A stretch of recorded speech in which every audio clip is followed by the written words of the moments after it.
ازيكم عاملين ايه؟ في فيديو جديد معاكم جلال محمد.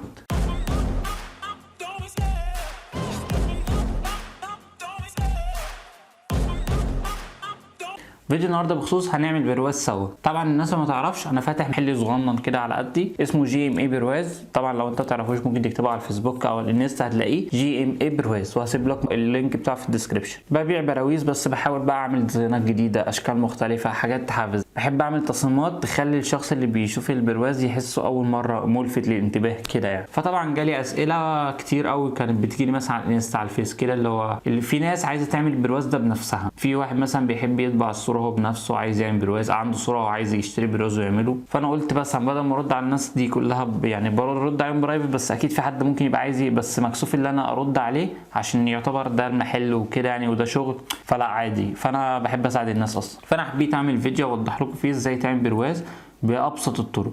يعني انت اصلا انت اللي ممكن تطبع الصوره او عندك صوره، وانت اللي ممكن تجيب البرواز، وانت اللي ممكن تقفله وخلاص خلصت على كده. هو الموضوع اصلا سهل. اول حاجه معانا المقص بتاعنا، ده مقص.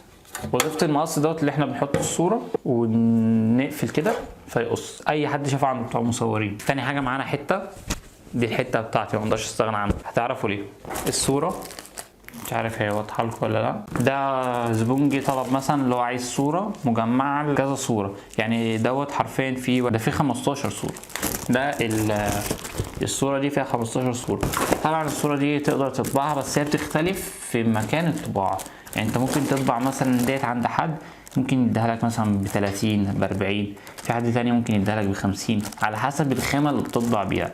يعني انا مثلا ممكن اطبع الصوره وازود لها حاجه اسمها، يعني الحاجه اللي انت شايفينها دي مثلا، الحاجه دي اسمها سلوفانه. ليه بقى؟ بتحافظ على الصوره عشان لو قدر الله جه اي ميه على الصوره ما تبص. فاهمني؟ يعني انا ممكن اصلا ارش ميه على الصوره وامسحها بالحته عادي. هي بقى دي فكره السلوفانه. فانا بزود تكلفه بس بحاول اعمل حاجه نظيفه. ممكن بقى واحد يطبعها من غير السلوفانه دي، ممكن واحد يطبع يعني الورق دوت ورق ناشف. يعني فاهمين؟ لو انتوا واخدين مش عارف، بس مثلا لو ورقه، بص الورقه ناشفه ازاي. يعني في ورقه ممكن تمسكها تبقى عامله كده على طول، فاهمين؟ وفي ورقه ممكن تمسكها تبقى ثابته اكبر من دي كرتون، بس ده طبعا غلط. فالورقه دي فالورقه دي ناشفه، ففي خامات اقل وفي خامات اعلى، فعلى حسب يعني مش مهم. المهم اللي هي تطبع الصوره بتاعتك وانت براحتك. انا بحاول اعمل حاجه نظيفه عشان الزبون يعني يجي لي تاني. وتاني حاجه البرواز. طبعا البرواز اللي معايا 30 في 40. البرواز دوت من شركه اسمها ارت فريم، ART فريم. يعتبر ده افضل برواز اتعاملت فيه لغايه دلوقتي. هو اكيد في افضل بس ده افضل للنوع. افضل بسبب كذا حاجه. اول حاجه البرواز طبعا بيجي متسلفن كده اهوت ومقفول وعليه الحواف ديت. لو احنا جينا فتحنا اول حاجه، فتحنا الحافه دي، شايفين الحافه دي؟ الحافه دي مظبوطه، هي مقصوصه مظبوطه ما فيهاش اي مشكله. في بقى شركه تانية مثلا لقيت اسمها ابو يوسف. ابو يوسف ديت بتلاقي مكان كلمه ارت دي كلمه ابو يوسف. ببص هنا برضو بعد ما بفتح لقيت دي مكسره، فاستغربت اكيد دي خبطه. فلكن لما الاقيها مكسره من هنا ومن هنا ومن هنا من الاربع اتجاهات اكيد مش خبطه في الاربع اتجاهات. فبعد كده لما فهمت يعني عرفت اللي في حاجه اسمها مقص. المقص ده هو بيقص الفريم البلاستيك دوت. في مقص بيقصه بطريقه صح اللي هو ما يخليش فيه نتوش كده او كسورات، اكنك مثلا جبت ورقه وقصيتها قطعتها مثلا بمقص بايظ او مقص مصدي، فالورقه بتتقص صح. وورقه تانية قطعتها بمقص لسه حامي لسه جديد، فالورقه بتتقص صح. هي برضو نفس الفكره.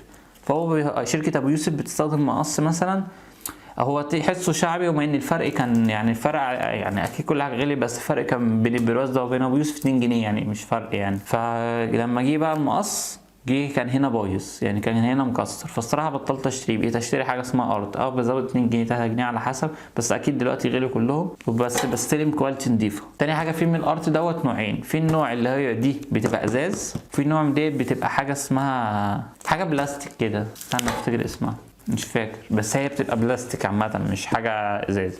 فانا طبعا بشتري ازاز. الازاز بيدي لمعه للبرواز. تاني حاجه بيتنضف عادي مع الوقت، بيبقى هو اكنك ازاز عادي عندك بتمسحه بجلانس باي حاجه خلاص نضيف عندك. بس طبعا انت بترش الجلانس على الحته وتمسح بيه، ما بترشش الجلانس على الازاز. ليه؟ عشان لو رشيت على الازاز ممكن يسيل يخش فين جوه الصوره فيبوظها لك. البرواز ده مقاس 30 في 40. تعالوا نركبه مع بعض ونشوف هنركبه ازاي. اول حاجه هنمسك البرواز نشيل السلفان اللي عليه.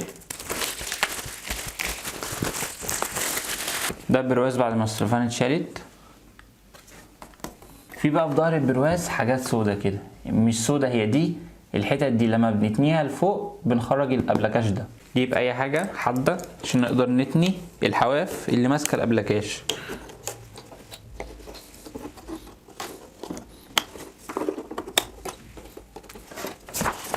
دي الابلكاشه.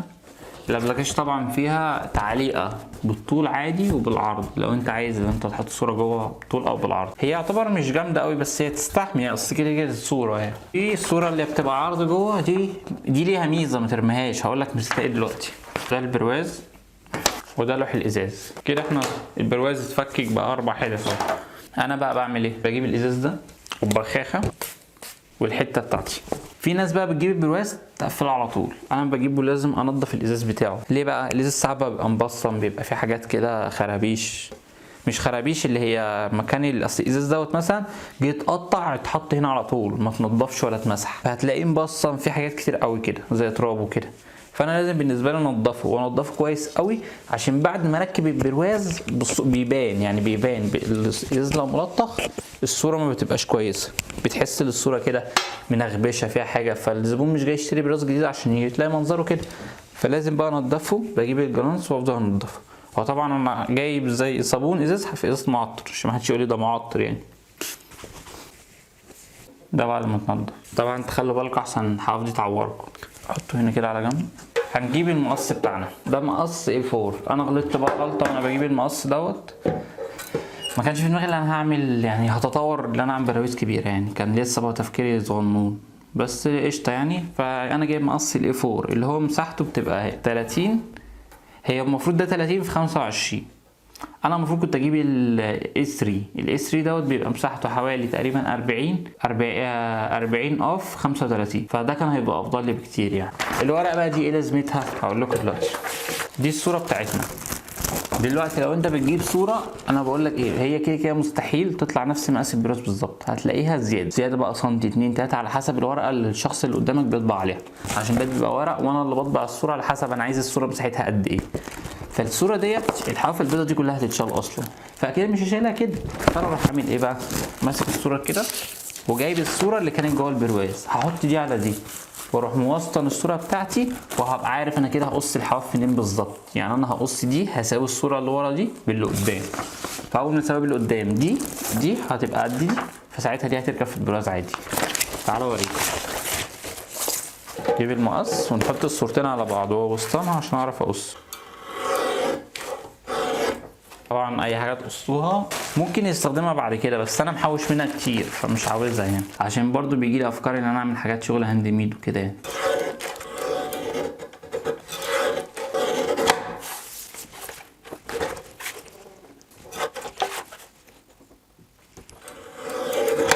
طبعا انت اكيد مش هتروح تشتري مقص وكده يعني، انت ممكن تمسك عادي مقص عادي زي دوت وتقص بيه، بس انا شاريه يعني بس ده بيسهل لنا احنا اللي احنا بيقص لنا ايه المقاس مظبوط بالسنتي. انت ممكن عادي تعلم بمسطره وبقلم جاف وتقص عادي كده. خلينا دي بقت قد دي بالظبط. نجيب الفريم بتاعنا، هنجيب لوح الازاز نحطه،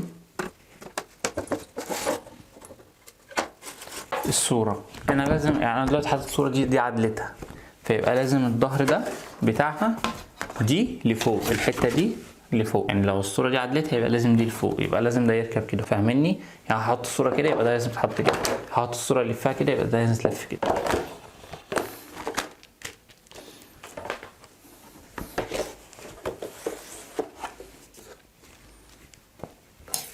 هبتدي بقى ايه الحتت بقى ديت، الحتت دي اللي هي دي بقى اللي ادوس عليها تاني عشان ايه اقفل البرواز. فانت طبعا بتدوس عليها مش زي فتحتها، انت لما بتيجي تفتحها هي كانت خلاص يعني هي خفيفه اصلا، فانت فتحتها عادي وهي اصلا مش مقفوله قوي، بس انت لازم ما تقفلها قوي. انا اسف. ده طبعا بعد ما قفلنا البرواز. بص يا ابن التحفه الفنيه، بص يا ابن التحفه، ده الظهر بتاعه. البرواز ده طبعا عايز تعلقه بالعرض، عايز تعلقه بالطول. هو طبعا برواز واحد لصاحبه، فهو كاتب جمله تحت، هو عايز يكتب جمله تحت يعني، ومجمع الصور اللي عاوزها. طبعا بقى هكذا في البرواز الايه ال 30 في 40 عادي، ال 20 في 30 برضو كله هيركب بنفس الطريقه، يعني مفيش طريقه مختلفه، هي كده نفس الطريقه. بس وده الفيديو. متنساش لو الفيديو عجبك تعمل لايك وتعمل اشتراك للقناه وتكتب كومنت لو عندك سؤال، لو عندك استفسار. وهسيب لكم اللينك بتاعت البيج بتاعتي اللي بعمل عليها الشغل دوت، تنزلوا برضو تاخدوا رايكم، تاخدوا لفه كده تشوفوا هل مثلا في براويز عجبتكم، تسيبوا كومنت عندكم فكره افضل. بس واتمنى كنت خفيف على قلبكم، واتمنى ما كنتش رخم ولا اي حاجه. سلام.